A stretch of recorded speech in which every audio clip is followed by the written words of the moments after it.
Ready to make a White Castle slider? I'll show you how.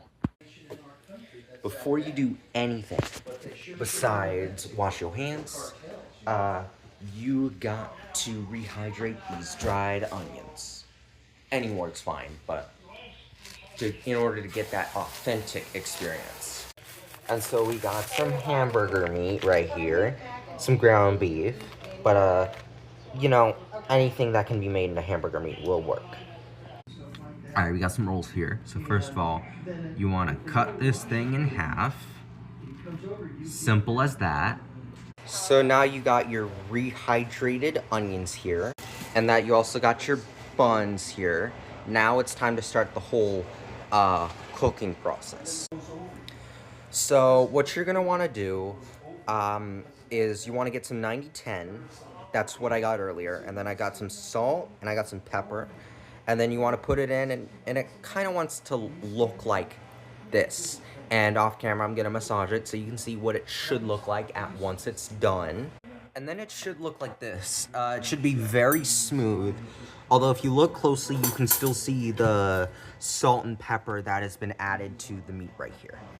And then next up, what you want to do is you want to turn the beef over here into square burgers, because essentially that's what a White Castle slider even is. And then after that, the thickness, it should be about like 2/3 of a finger. And then in terms of like the cutting pattern, compared to my hands, it should be 1 finger to 1 finger, or about like 2 inches to 2 inches with my rolls, although things will change. So do your rolls and then add like a fingernail. And then now what you're gonna wanna do is you wanna poke holes like you're making a 5 dice. So it should look like this, although I would recommend if you spaced it out a little bit further, like more towards these corners. So I'm gonna explain the process, and we're gonna show you a little bit behind the scenes, and then we'll show you the final result. So first, you add your dehydrated onions now, with a little bit of butter, you know, in case it's non-stick. Then you wanna add your burger patty on top of those onions, and then you want to add your buns sort of like in a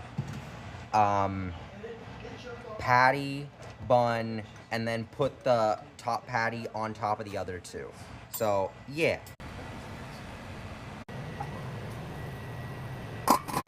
And there you go, your meal is served.